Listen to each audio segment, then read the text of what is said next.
say experienced artist, I don't know, but but yes, it is a very exciting moment for me. Because September 22nd, my first album will be out, and I'll start touring the end of this month, starting from Berlin, and I'll be back in Poland in October 11th, 14th, and 16th. I'll be in Krakow, Warsaw, and you have to help me with the pronunciation of the last, because I think in Polish you say Wrocław. Wrocław. Wrocław. Yeah. Okay, it's very tough. You have to excuse me. But yes, I'm very happy, and I mean, I really can't wait to start this beautiful journey all over Europe and then US. So beautiful memories. It reminds me of obviously starting from 2018 when I toured for a couple of years with my father, when we did the song "Fall on Me." And that's been actually my debut single, and yes, I bring with me so many beautiful moments now, because music has always been my first love, and to be able to do it, also we on stage and on TV shows with your father, it's very special. Well, to make an album is, it's a very special process, no? This last album that I made, because obviously I think also of the previous one with all my family, the Christmas one. This one was particularly special because it's, I feel it as obviously my project, in which I put songs written by me and co-written with other artists and composers. And it's the product of almost 3 years of work, of writing. We almost collected 100 songs, and then 100? 100, Oh my God. and then we selected them down to 10, 12 songs. So it is special because she has to translate everything. Sure. It's not easy. Yeah. But yes, it is very special, and I can't wait for everyone to listen to the entire album, because at the moment I just released the first couple of singles, For You and Chasing Stars. Surely 100 songs sounds a lot, but But it's 8. in almost 3 years there are people that writes even more songs, and and also I kind of like just started, no? So probably we have to add the fact that also probably there's a lot to say, and this is just the beginning. And yeah, the selection of the songs obviously follows your favorites one, kind of, no? But also it depends on the kind of like phase of your life, in the sense that I think that there's a moment for every song, it's more it's more the phase of your life that's choose the songs, and not really and then that's how basically you then pick up 12 songs out of 100.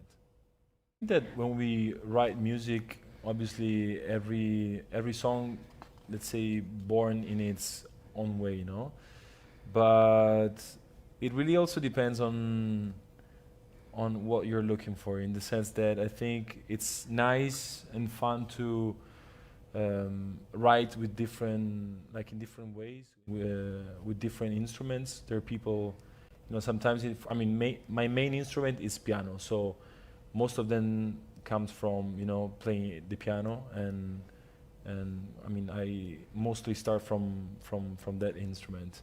But sometimes the guitar, sometimes you work with people that wants to start from an idea,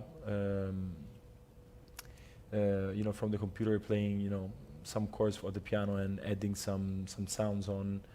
But yes, it really depends also on how clear is how clear is the musical idea you have in your head, because sometimes it's kind of like, sometimes like a song comes out in 20-30 minutes, and you kind of have most of the shape of the song in 30 minutes. And sometimes, I don't know, it's, you make a song with couple, 3 people, and it takes, a little bit more time, and even because there's, sharing ideas, but it's, writing and creating music, I always say it's one of the 2 aspects of every artist's career that it's, that is very, very fascinating, because one is the creative one that is writing, and the other one is, then performing the music that you make in the studio. I've always been a big fan of Ed since the beginning of his career. I remember I saw him live the first time opening for Taylor Swift in Toronto, and yes, it was literally like one of the most incredible experiences, because you could see, this guy with a guitar and his voice entertaining like a stadium was truly impressive. Then I saw his first concert in Italy, in Milan, and that's the first time that I met him in person. And then he asked my father to make Perfect Symphony, like perfect together in duet, and he came to our place in Italy, and that's where, let's say, we had the chance to talk a little bit together. And from the time, he sent me a couple of ideas, and one was Chasing Stars, and I fall in love with with the melody and with the lyrics that felt immediately so authentic to me. And I always say that music is very much about authenticity, because if you sing something in which you don't believe, it's not good. So I said I gotta make this song that I love so much, and also, it's truly like an amazing privilege to have one of his songs in this album, in my first album. And also I had the pleasure to talk to his brother Matt. He's another such a good person. And another similar aspect is that as I was born in a family where we were listening to opera, classical music, but then I grew up listening by myself or with my friends, pop music, some rock.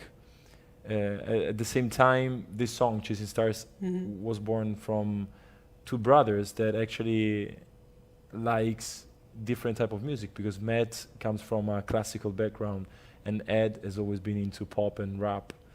And so it's everything was matching. And yes, the song talks about the relationship between father and son, but also in general, it's a story about someone that always chased for a dream, for something that it's always been in love with, music, and then at the end it finally gets it. And I really appreciated the message of not only don't stop chasing stars, and so chasing your dreams, always be who you are.